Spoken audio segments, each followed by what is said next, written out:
In the short time between 1885 to 1900, European powers swept up large portions of Africa. This caused resentment of the native people and of competing powers. During this time, Portugal annexed huge components of Angola and Mozambique. When the Italians took over two territories on the Red Sea, Italian Somaliland and Eritrea. However, when they attempted to move inland into Ethiopia, the Italians faced a strong resistance at the Battle of Adwa, 1896. Here, 80,000 Ethiopians slaughtered 20,000 Italians and marked this first time Africans successfully defended themselves against colonization. This was a major blow to Italian imperialism and discouraged another invasion of Ethiopia for 40 years.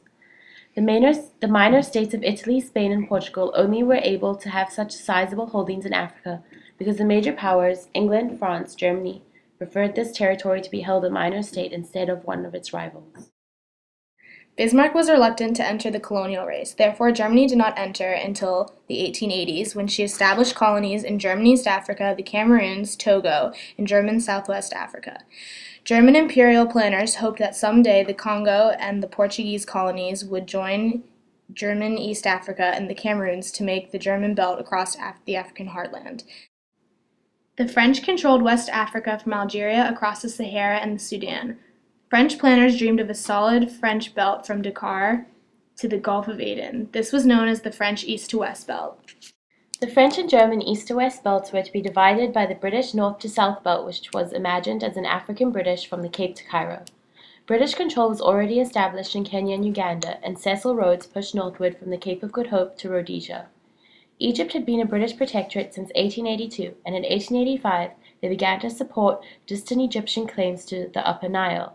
This venture ended as a disaster, when a British officer, Chinese Gordon, was killed at Khartoum by a group of Muslims. This plan was abandoned until the following decade, with British imperialism grew desperate. General Kitchener started southward up the Nile and defeated the local Muslims in 1898 at Omdurman. Consumed with success, he continued to push further up the Nile while ensuing Fashoda crisis brought Britain and France on the verge of war. The two governments were already at odds over control of Egypt and Morocco, and used the confrontation at Fashoda to test the strength of their relative position in imperialist and international issues.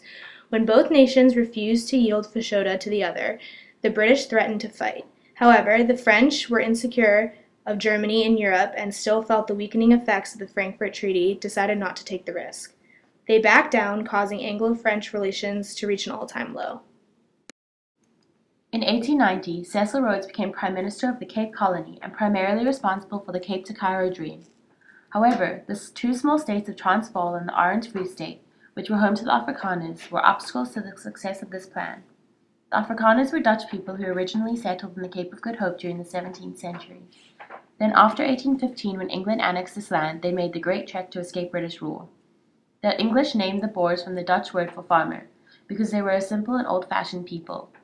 When diamond and gold were discovered in Transvaal, British and capital miners poured into the Republic, but the Transvaals refused to pass the legislation needed by the mining corporations as established by the Congress of Berlin.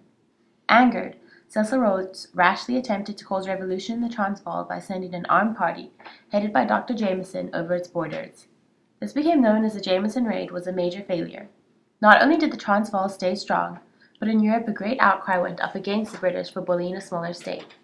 The German Emperor William II dispatched from the famous Kruger telegram to the president of the Transvaal, Paul Kruger, congratulating him on driving off the British. In 1899, 3 years after the failed Jameson Raid, the British went to war with the two republics. The Boer War lasted until 1902, and the British sent 300,000 troops to combat the Afrikaners. The British ravaged the country and interned 120,000 women and children in concentration camps, where about 20,000 died. The British ultimately defeated both nations and brought them under the British system, only to leave them with their own government institutions.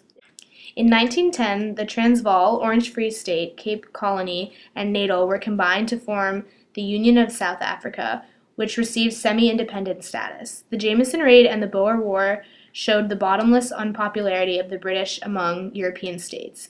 All European governments backed the Boers, and only the United States, involved in the Philippines, was sympathetic. These events caused the British to rethink their international position.